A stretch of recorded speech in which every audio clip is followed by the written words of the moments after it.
This is the Shrimp Trawler video channel Strat-O-Matic Baseball XL Game of the Week.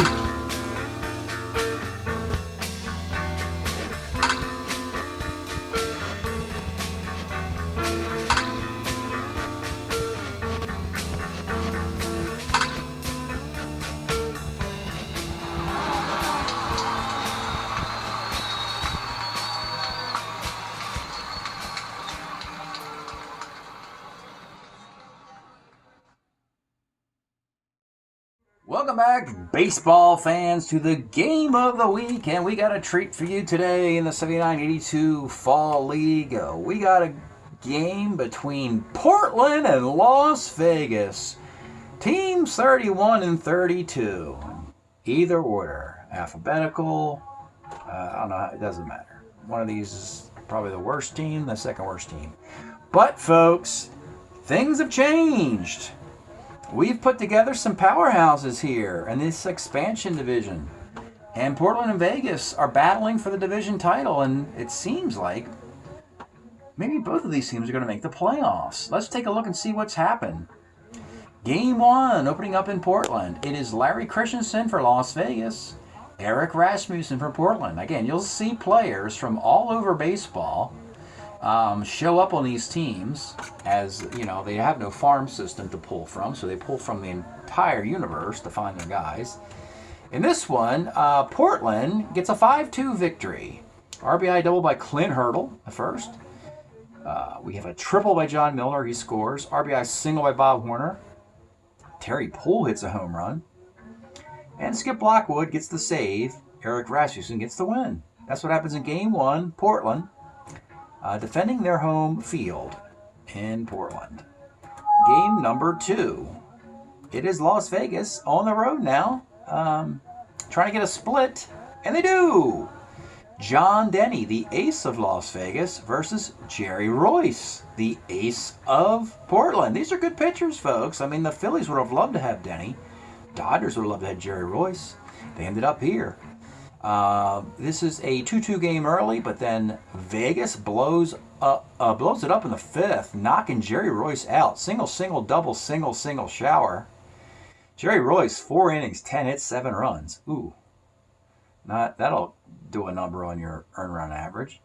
3 more runs in the 6th, and Portland tries to rally. A little too late.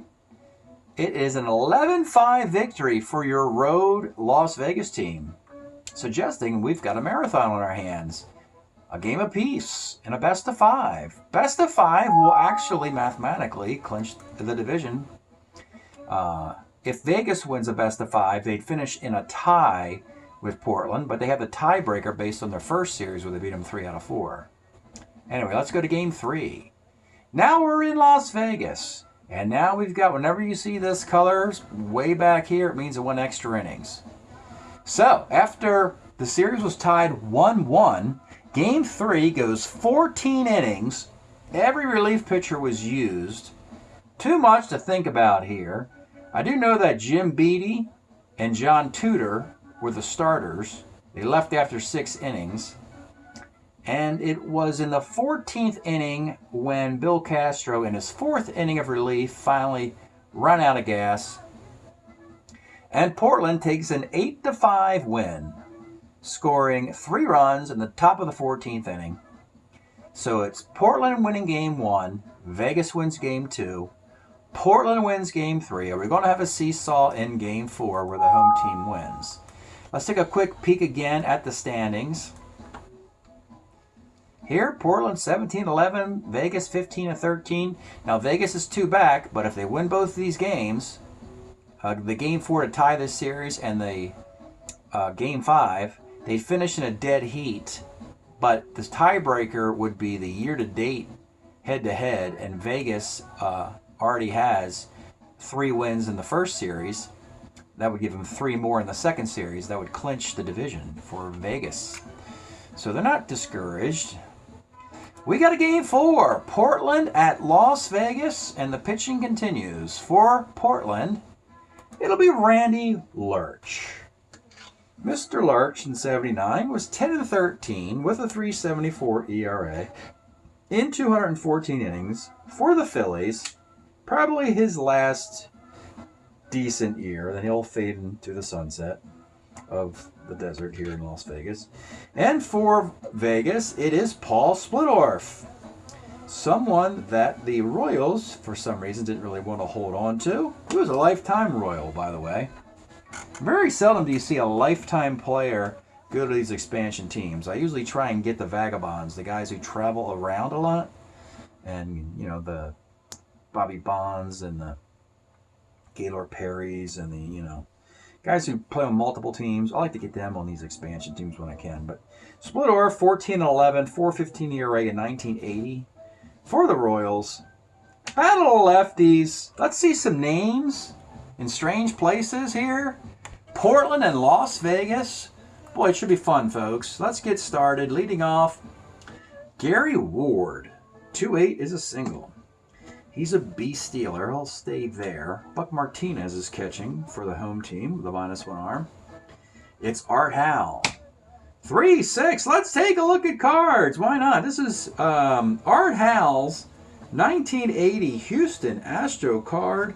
Mr. Utility. He can pick it at third, first, second, and play short in a pinch if you need him to.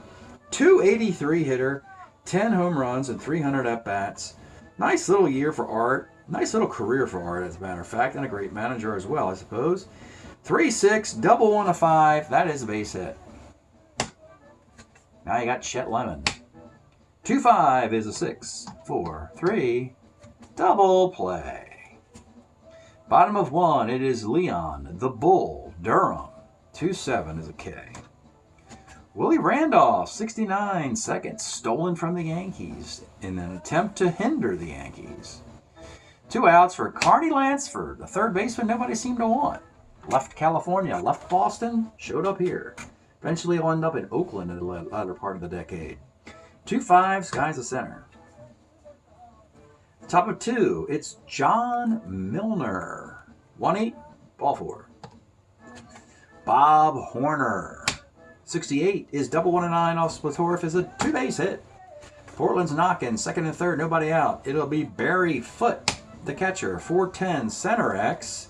And oh boy, Leon Durham is playing center field. Probably shouldn't be, but that's kind of the way it goes sometimes. You go draft guys for their bat and don't quite figure out where you're going to play them. Chris Chambliss is the first baseman. So Durham's in center. He's a 4-E-14 in center field. Let's see if he can catch this thing. He's a 4-E-14. And he does! There you go. It's a sac fly, not an error or a hit. Way to go, Leon. So he scores on a sac fly. You got a runner at second, 1 out.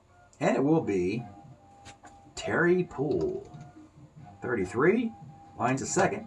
And with 2 outs, it's Verizer, 65. Base hit ... off the Splittorff card, the 2-out single.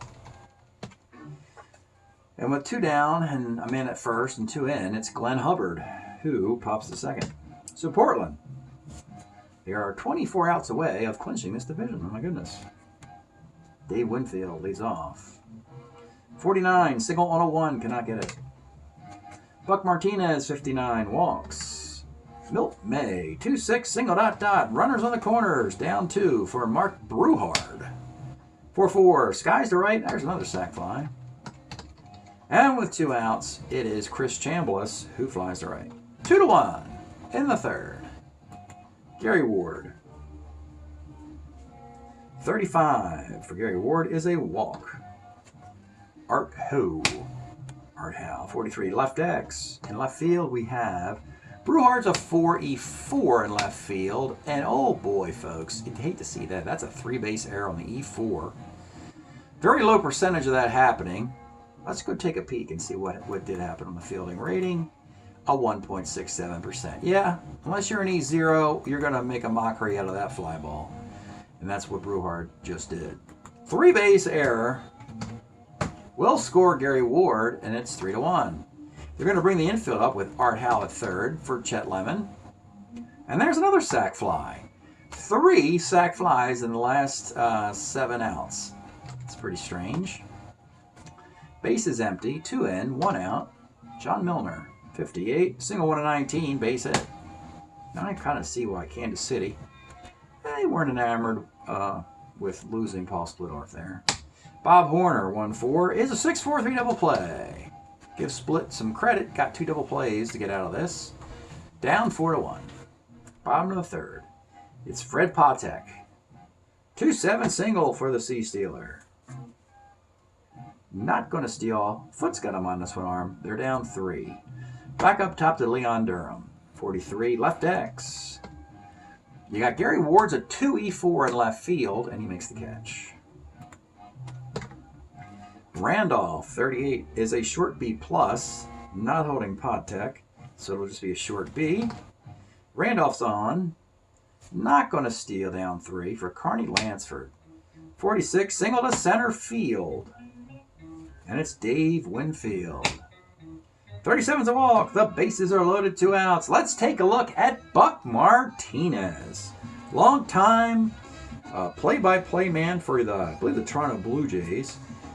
Maybe he's not with them anymore. I'm not sure. But anyway, the great Buck Martinez. Boy, he could really hit left-handed pitching here in 1979 as a member of the Milwaukee Brewers. 270 with 4 homers and 200 at-bats. A 3-5 or a 3-6 in this situation is a grand slam and a lead for Vegas. Here's the pitch to Buck. 68 off of Lurch is a sky to center field. 4-1. Barry Foote in the 4th. Here we go. 1-8 for Foote is a walk. Terry Poole, 36 is a walk. 2 on for Tom Verizor. 46, single 108, lines out. Glenn Hubbard, 56, flies to right. And with 2 outs, back up top to Gary Ward. 38 is a K. 4-1 game. Splittorff is surviving somehow. Bottom of the 4th, it's Milt May. 49 is a K. Breward, 47 is a base hit. Chris Chambliss, 2-3, pops out. And Freddie High-Tech Pytech, Patek Philippe, skies to center field. 4-1, it continues into the 5th. Art Howe, 6'10", homer, 1-16 off of Splittorff. A 16 is rolled, it is gone. You know, we really should think long and hard of getting this guy out of here. He's only given up 5 runs. He's not gotten a lot of guys out in this game. It's 1, 2, 3, 4, 5, 6, 7, 8, 9, 10, 11. 12 men have reached in 4 innings and a batter. And you know what else, folks? It's an elimination game. Vegas loses this game, they lose the division, so you might as well hook the guy. Splittorff's going to leave in the 5th, giving up 5 runs. 4 innings and a batter. And they like their bullpen. They got a nice long man to go to. Doug Bird. Doug Bird had a nice career with Kansas City. With the Yankees in 1980, Bird was 3-0. With a 2.65 ERA in 51 innings. So Doug Bird's going to take over here in the 5th. He's a relief 4. And try and keep this a 4-run game so that a grand slam can tie the thing. So after the home run and the base is empty, nobody out, it'll be Chet Lemon. 4-11, left X. Out in left field is Brewhart, a 4-E-4, and that's a base hit. Not having a nice day out there. Probably could use a helmet out there in the field just to be safe. John Milner, 6'12", first C. Lemon's at second for Bob Horner. 2-6. Let's take a look at this guy. Bob Horner. What? Probably his best year. I don't know. 1979, 33 homers, a .314 batting average for your Atlanta Braves. Not very good in the field, as a lot of these guys you've noticed are kind of that way. Eventually he becomes a halfway decent third baseman by the middle 80s and moves over to first base for Atlanta. But what a year for Bob Horner, 1979. 2-6 here, though, is a base hit in a center field. Lemon's got wheels. 14, going to run off the Durham arm, and he scores on a 12. Putting the pressure on in a potential clinching game. Barry Foote, 66, lines are short, and Terry Poole, 68, pops the first. We have a 6-1 Portland lead, bottom of the 5th. Let's pause a moment for station identification. This is the Shrimp Trawler video channel. Este es el canal de videos de camaroneros. Okie dokie. Getting a little parched here in the Vegas heat. Bottom of the 5th. It'll be Leon, the Bull Durham. Now Lurch needs 3 outs to qualify for a win. And in a clincher, they're certainly not beholden to this guy letting him go deep. He's got a short leash. Leon Durham, 2.5K. Willie Randolph, 4.10, pops to short. And with 2 outs, it is Carney Asada Lansford. 3.10, single 1/15, base hit. 2 outs, Dave Winfield. 34, bouncer to shortstop. Randy Lurch, nice outing. Some singles, some walks, just a run. We go to the 6th inning. Tom Verizor, 2.8, pop to second. Glenn Hubbard, 5.10, Ks. And with 2 outs, it's Gary Ward. 59, bounces to second base. Bottom of the 6th, it'll be Buck Martinez. 1.7 is a K. Milt May, 47, single 1/18, base hit. I think Lurch is better against righties than lefties. Sometimes those guys do very well in Strat, as teams can't just load up with righties, you know. Runner at first, Mark Bruhard. Bruhard flies to right field, and with 2 outs, it's Chris Chambliss. 2.7 and Chambliss, single 1/17 gets it, and with 2 outs, and with 2 on, it's Fred Patek. Big moment here in a 6-1 game. Let's take a look at Fred. Fred Patek, 3E34 shortstop. But he's got some power against lefties, folks. He's got a 14 homer on 1.7, 5 homers, 273 at-bats, a 264 average with your California Angels. After struggling at the plate for the Kansas City Royals, he does okay with the Angels. Kansas City did very well without Patek as they went to the World Series with UL Washington playing short. So there's that. Here's the pitch now to Fred Patek. 1-8, Freddie drills this one. It's triple, 1-10, single the rest, and it's going to be a 2-run triple for Patek, and the Vegas crowd goes bananas here. A 2-out, 2-run triple. We got a 6-3 game. Lurch, remember I said Lurch isn't that great against lefties? You got Durham up here. And then a bunch of righties. Oh boy, we'll pitch to him. 6-3 game, we'll pitch to Leon Durham with a runner at third and 2 outs. Here's the pitch. 58 is a K. Lurch gets him out.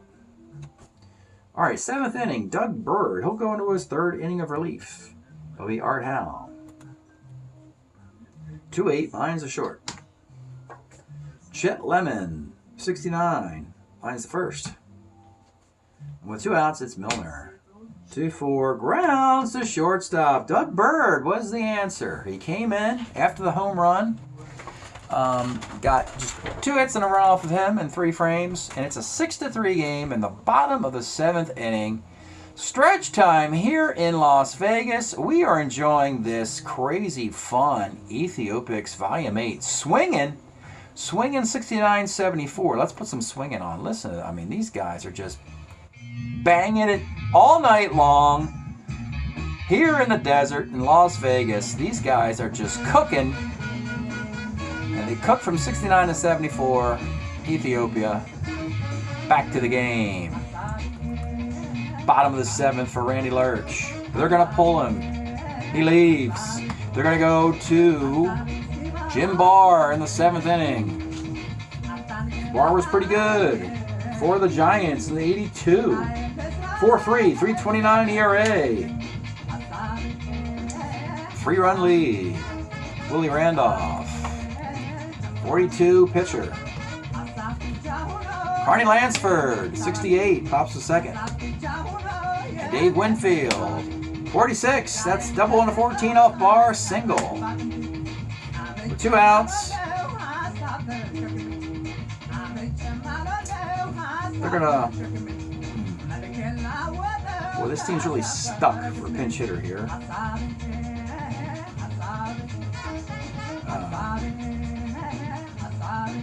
They're gonna go Danny Goodwin, and as the pinch hitter. Let's take a look at Danny Goodwin. Danny Goodwin was, I think he was a first-round pick. Didn't do that well. Had one good year. In '79, he's got a .289 batting average with this card for the Twins. Hopefully bringing him to Las Vegas will bring fortune to him. There's a runner at first, 2 outs. The pitch to pinch hitter, Danny Goodwin. For 10 off bar is a sky to center field. Well, we'll just move Milt May to catcher. Goodwin be the DH. That little rally just didn't work. I'll turn the rally music down a little bit there. Just didn't work out. It's still a 6-3 game. Still winnable game for Vegas. Time's running short. And I think they're going to pull Mr. Bird after 3. Nice job. Woody Fryman, the closer.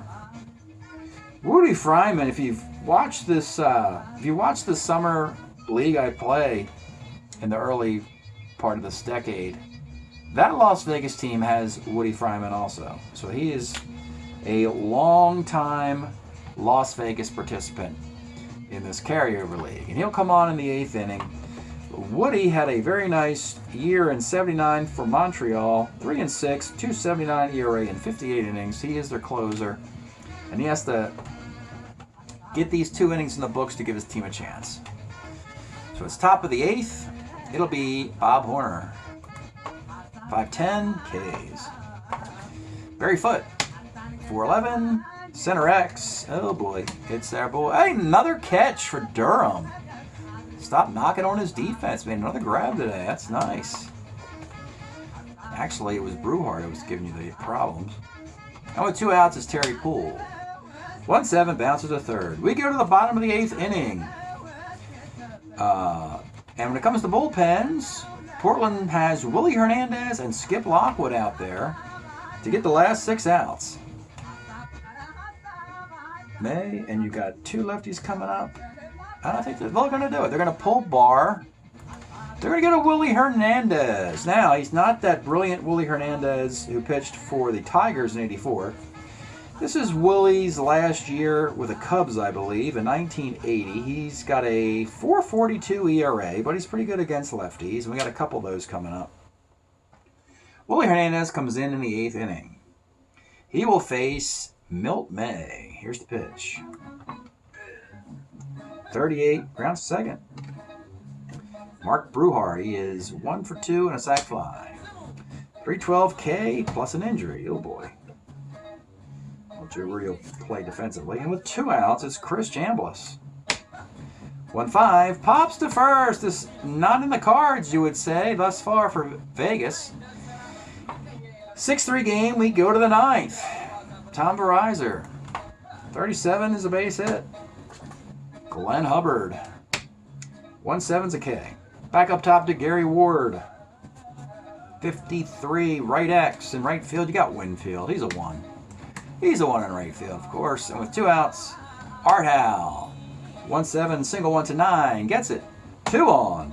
2 out. For Chet Lemon, let's take a look at Chet. Batting third. Arguably, Portland's best player. Was a White Sox in 1979. But the Portland stole him in the expansion draft and held on to him for dear life. One of the charter members of Portland's expansion team, by the way. Chet, arguably his best year was with the White Sox in '79. 318, 17 home runs, would give himself a World Series ring for the Detroit Tigers in '84. 2 on, 2 outs. The pitch to Chester Lemon. 68, single on a 1, lines out. We go to the bottom of the 9th. The bottom of the 9th in Vegas, and they're going to go to the closer, Skip Lockwood. The skipper. Lockwood.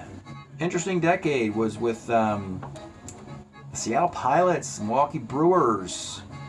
Ended up on the Mets in their bullpen. And in '79, the skipper is 2-5 with a 150 ERA in 42 innings.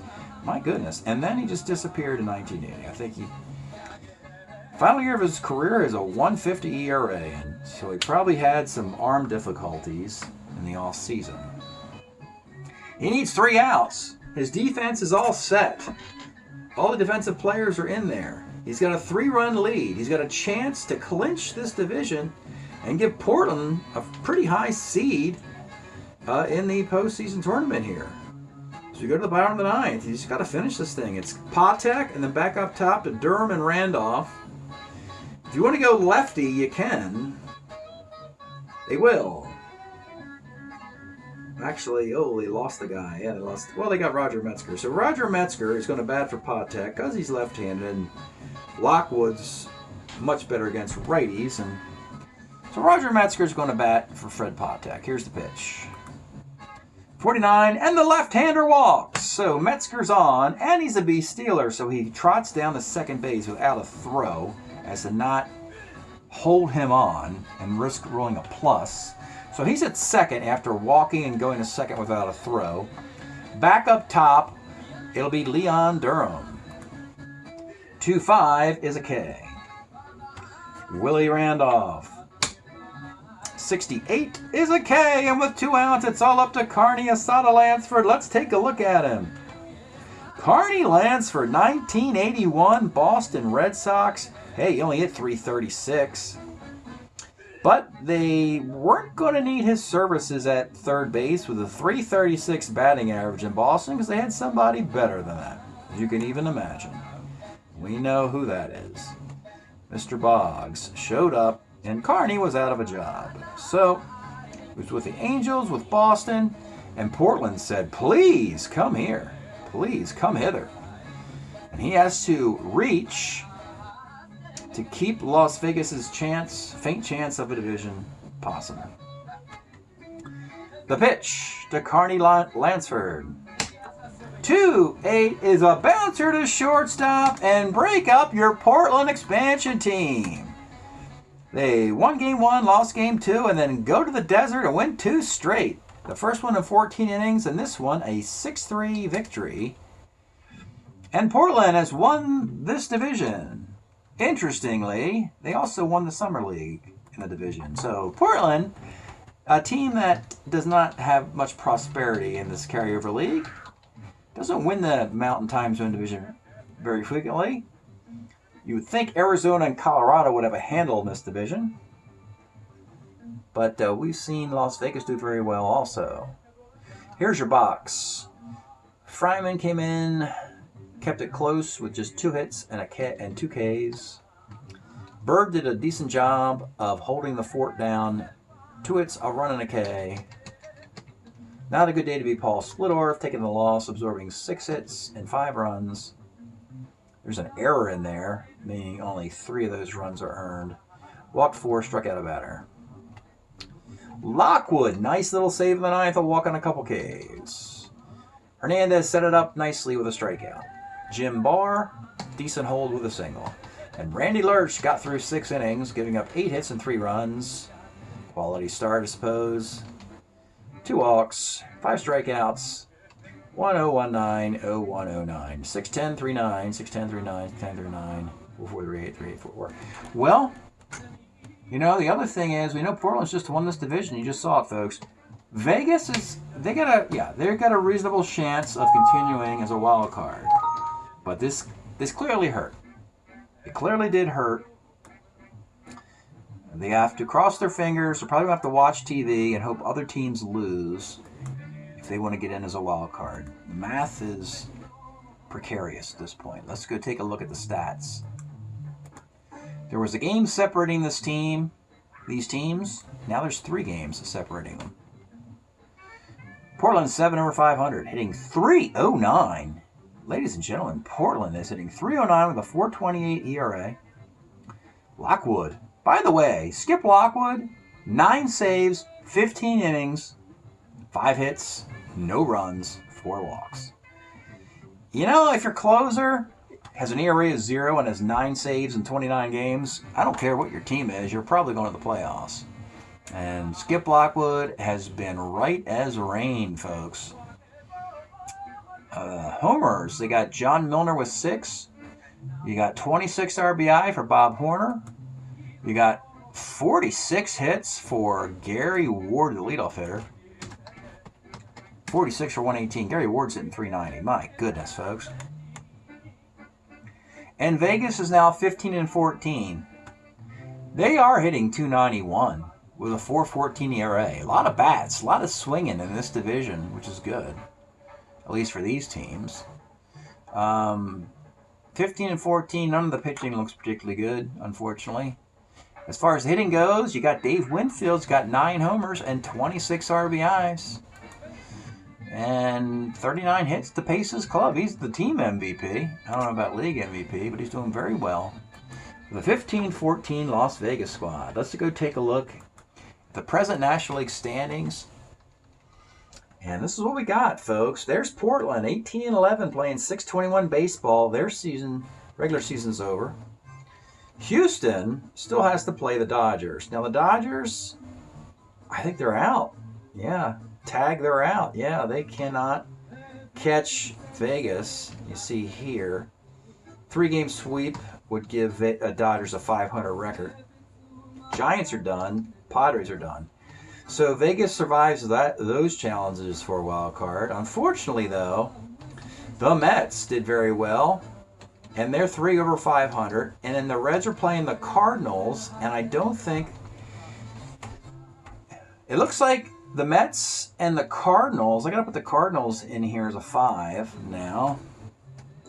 And the Cardinals will have to play themselves out of a playoff spot at this point. If the Cardinals, who play the Reds, were to lose, I don't know, 3-1, they would fall to 500, and then Vegas would slip back in. So Cardinals have some work to do. Actually, the Mets are probably the 5, and the Cardinals are probably the 6. Top team, still Houston at 696, 680, 630, and 621. Yeah. Top 4 are correct. I got to put the Mets at a 5 just for a moment here until we find out what happens with Reds, Cardinals.